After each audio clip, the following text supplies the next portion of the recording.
बिस्मिल्लाहिर्रहमानिर्रहीम अस्सलाम वालेकुम व्यूअर्स की हाल है। उम्मीद है सारे ठीक होंगे। अल्लाह ताला सारिਆਂ ਨੂੰ अपने घर च खुश रखे आबाद रखे आमीन सुमा आमीन। तो व्यूअर्स अज थोड़े लिए इतनी का आसान रेसिपी लेके आए हैं बीफ की कि छोटी बच्ची जिन्होंने कुकिंग नहीं आती वह भी बना सकती है। बहुत ही आसान जी रेसिपी है। तुसी वीडियो ਨੂੰ फुल वाच करना वा। वीडियो ਤੁਹਾਨੂੰ चंगी लगे तो लाइक तो शेयर जरूर करना। चैनल तो नवे तो चैनल सबसक्राइब करके जाए जे नाल बैल आइकन जरूर प्रेस करे जे ताकि आने वाली वीडियोज़ का नोटिफिकेशन थोड़े तक आसानी नाल पहुँच सके। बीफ दही धुआं की रेसिपी लैके आए हैं। बहुत ही आसान जी रेसिपी है तो बन भी तकरीबन 10-15 मिनट से जाएगी। कोई बहुत ज़्यादा थानू टाइम नहीं ये लगन वाला। चलो देखते हैं आप इनू किस तरह बनाया। बिस्मिल्लाहिर्रहमानिर्रहीम। सब तो पहले आप थोड़े जे खड़े मसाले ले लेने ਜਿਹੜੇ ਤੁਹਾਡੇ ਕੋਲ ਘਰ ਦੇ ਵਿੱਚ ਆਸਾਨੀ ਨਾਲ ਅਵੇਲੇਬਲ ਹੋਣ ਤੁਸੀਂ ਉਹ ਲੈ ਲੈਣੇ ਆ।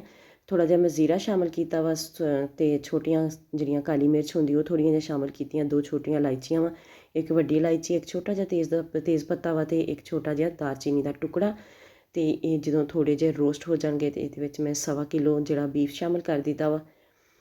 ਇਹਨੂੰ ਫਰਾਈ ਕਰਾਂਗੇ ਇਹਦੇ ਵਿੱਚ ਅੱਛੇ ਤਰੀਕੇ ਦੇ ਨਾਲ। ਬਹੁਤ ਹੀ ਅੱਛੇ ਤਰੀਕੇ ਦੇ ਨਾਲ ਬੀਫ ਆਪਣਾ ਫਰਾਈ ਹੋ ਗਿਆ ਵਾ। ਅਤੇ ਤਕਰੀਬਨ ਮੈਂ ਇੱਕ ਮੁੱਠ ਭਰ ਕੇ ਇਹਦੇ ਵਿੱਚ ਸਾਬਤ ਹੀ ਲਸਣ ਸ਼ਾਮਿਲ ਕਰ ਦਿੱਤਾ। ਇਹਦੇ ਨਾਲ ਟੇਸਟ ਬਹੁਤ ਹੀ ਵਧੀਆ ਆਏਗਾ। ਅਤੇ 2 ਚਮਚ ਇਹਦੇ ਵਿੱਚ ਮੈਂ ਕੱਦੂਕਸ਼ ਕੀਤਾ ਹੋਇਆ ਅਦਰਕ ਸ਼ਾਮਿਲ ਕਰ ਦਿੱਤਾ ਵਾ। ਫਰੈਸ਼ ਕੱਦੂਕਸ਼ ਕੀਤਾ ਹੋਇਆ ਅਦਰਕ ਆ। ਤੁਹਾਡੇ ਕੋਲ ਜੇ ਪੇਸਟ ਵਗੈਰਾ ਪਿਆ ਹੋਇਆ ਵਾ ਤਾਂ ਤੁਸੀਂ ਉਹ ਵੀ ਸ਼ਾਮਿਲ ਕਰ ਸਕਦੇ ਹੋ। ਫਰੈਸ਼ ਚੀਜ਼ਾਂ ਦੀ ਇਹ ਜਿਹੜੀ ਆ ਉਹ ਇੱਕ ਆਪਣਾ ਟੇਸਟ ਹੁੰਦਾ ਵਾ। 2 ਚਮਚ ਇਹਦੇ ਵਿੱਚ ਭਰ ਕੇ 1 ਚਮਚ ਇਹਦੇ ਵਿੱਚ ਮੈਂ ਸੁੱਕਾ ਧਨੀਆ ਕੁੱਟਿਆ ਹੋਇਆ ਸ਼ਾਮਿਲ ਕਰ ਦਿੱਤਾ ਵਾ।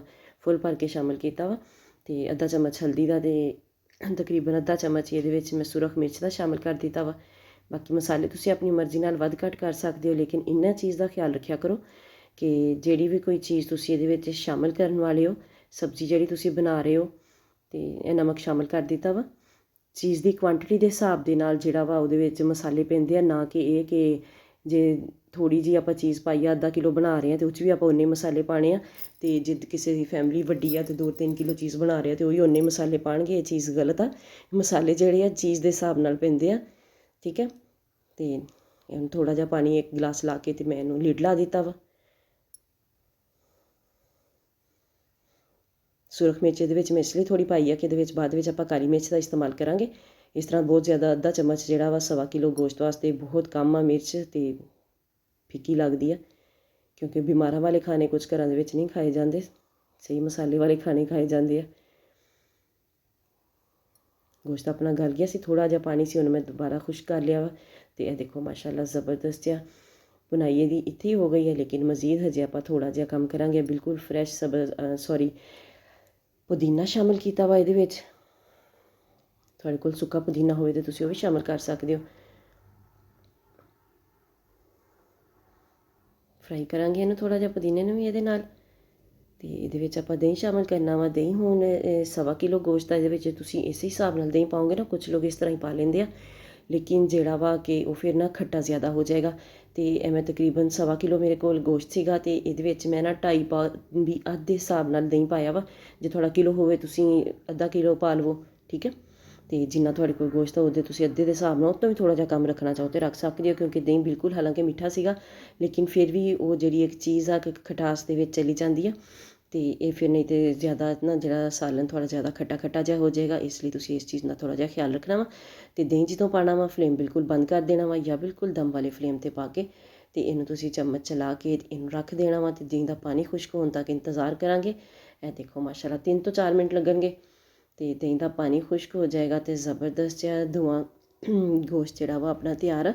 ਧੂੰਆਂ ਦਹੀਂ ਗੋਸ਼ਤ ਮਜ਼ੇਦਾਰ ਜੀ ਰੈਸਿਪੀ ਅਤੇ ਆਸਾਨ ਜੀ ਰੈਸਿਪੀ। ਦਾਵਤ ਦੇ ਵਿੱਚ ਤੁਸੀਂ ਝਟਪਟ ਇਹਨੂੰ ਬਣਾ ਸਕਦੇ ਹੋ। ਥੋੜ੍ਹਾ ਜਿਹਾ ਗਰਮ ਮਸਾਲਾ ਸ਼ਾਮਿਲ ਕਰ ਦਿੱਤਾ, ਅੱਧਾ ਚਮਚ ਕਾਲੀ ਮਿਰਚ ਦਾ ਸ਼ਾਮਿਲ ਕਰ ਦਿੱਤਾ। ਕਾਲੀ ਮਿਰਚ ਦਾ ਪਾਊਡਰ ਜਿਹੜਾ ਵਾ ਉਹ ਸ਼ਾਮਿਲ ਕਰ ਦਿੱਤਾ ਵਾ। ਅਤੇ ਹੁਣ ਆਪਾਂ ਕੀ ਕਰਾਂਗੇ, ਇਹਦੇ ਵਿੱਚ ਥੋੜ੍ਹੀ ਜਿਹੀ ਜਗ੍ਹਾ ਬਣਾ ਕੇ ਦੇਖਦੇ ਹਾਂ। ਘੀ ਆਪਾਂ ਇਹਦੇ ਵਿੱਚੋਂ ਹੀ ਲੈ ਲੈਣਾ ਵਾ, ਲਹਿਦਾ ਤੋਂ ਕੋਈ ਆਇਲ ਵਗੈਰਾ ਜਾਂ ਘੀ ਵਗੈਰਾ ਆਪਾਂ ਯੂਜ਼ ਨਹੀਂ ਕਰਾਂਗੇ। ਛੋਟੀ ਜਿਹੀ ਕਟੋਰੀ ਲਵਾਂਗੇ, ਕੋਈ ਵੀ ਤੁਹਾਡੇ ਕੋਲ ਕੋਈ ਜੇ ਖ਼ਰਾਬ ਕਟੋਰੀ ਹੋਵੇ ਤਾਂ ਤੁਸੀਂ ਉਹ ਵੀ ਲੈ ਸਕਦੇ ਹੋ, ਵੀ ਉਸ ਤਰ੍ਹਾਂ ਸਾਫ਼ ਹੋਵੇ। ਉਸ ਤਰ੍ਹਾਂ ਚਲੋ ਕੋਈ ਬਰਤਨ ਪੁਰਾਣਾ ਹੋਇਆ ਹੁੰਦਾ ਘਰ 'ਚ, ਉਹ 'ਚ ਦਹਿਕਦਾ ਹੋਇਆ ਕੋਇਲਾ ਰੱਖ ਕੇ ਅਤੇ 2 ਕਤਰੇ ਦੇ ਉੱਪਰ ਘੀ ਦੇ ਪਾ ਦਾਂਗੇ। ਅਤੇ ਜ਼ਿਆਦਾ ਦੇਰ ਤੁਸੀਂ ਇਹਨੂੰ ਧੂੰਆਂ ਨਹੀਂ ਲਾਉਣਾ। ਜੇ ਜ਼ਿਆਦਾ ਦੇਰ ਧੂੰਆਂ ਲਾਓਗੇ ਤਾਂ ਬਿਲਕੁਲ ਜਿਹੜਾ ਨਾ ਟੇਸਟ ਖ਼ਰਾਬ ਹੋ ਜਾਏਗਾ। ਸਿਰਫ 1 ਮਿੰਟ ਤੋਂ ਬਾਅਦ, ਬਲਕਿ ਅੱਧੇ ਮਿੰਟ ਤੋਂ ਬਾਅਦ ਹੀ ਤੁਸੀਂ ਇਹਨੂੰ ਫੌਰਨ ਜੇ ਕੱਢ ਲੈਣਾ ਵਾ। ਜੇ ਤੁਹਾਡਾ ਗੋਸ਼ਤ ਇਸ ਤੋਂ ਵੀ ਥੋੜ੍ਹਾ ਹੋਵੇ ਜਾਂ ਇੰਨਾ ਕੁ ਹੋਵੇ ਤਾਂ ਬਸ 1 ਮਿੰਟ 50-60 ਸੈਕਿੰਡ ਵਾਸਤੇ ਇਹਨੂੰ ਦਮ ਲਾ ਕੇ ਆਪਾਂ। ਅਤੇ ਇਹ ਦੇਖੋ ਮਾਸ਼ਾਅੱਲਾ ਜ਼ਬਰਦਸਤ ਜੀ ਆਪਾਂ ਇਹਦੀ ਕਰਾਂਗੇ ਸਰਵਿੰਗ। ਜ਼ਬਰਦਸਤ ਜਿਹਾ ਬੀਫ ਦਹੀਂ ਗੋਸ਼ਤ ਆਪਣਾ ਤਿਆਰ ਆ। ਵੀਡੀਓ ਚੰਗੀ ਲੱਗੇ ਤੇ ਲਾਈਕ ਤੇ ਸ਼ੇਅਰ ਜ਼ਰੂਰ ਕਰਿਆ ਜੇ। ਚੈਨਲ 'ਤੇ ਨਵੇਂ ਆ ਤਾਂ ਚੈਨਲ ਨੂੰ ਸਬਸਕ੍ਰਾਈਬ ਕਰਕੇ ਜਾਇਆ ਜੇ। ਨਾਲ ਬੈਲ ਆਈਕਨ ਨੂੰ ਜ਼ਰੂਰ ਪ੍ਰੈਸ ਕਰਿਆ ਜੇ ਤਾਂ ਕਿ ਆਉਣ ਵਾਲੀ ਵੀਡੀਓਜ਼ ਦਾ ਨੋਟੀਫਿਕੇਸ਼ਨ ਤੁਹਾਡੇ ਤੱਕ ਆਸਾਨੀ ਨਾਲ ਪਹੁੰਚ ਸਕੇ। ਹੋਰ ਵੀ ਤੁਹਾਨੂੰ ਜੇ ਕੋਈ ਅੱਛੀਆਂ ਰੈਸਪੀਆਂ ਚਾਹੀਦੀਆਂ ਵਾ ਤੇ ਮੇਰੇ ਚੈਨਲ ਦਾ ਵਿਜ਼ਿਟ ਕਰੋ ਅੱਛੀਆਂ ਰੈਸਿਪੀਜ਼ ਵਾਸਤੇ। ਮਿਲਦੇ ਨੈਕਸਟ ਵੀਡੀਓ 'ਚ, ਉਦੋਂ ਤੱਕ ਲਈ ਅੱਲਾ ਹਾਫਿਜ਼।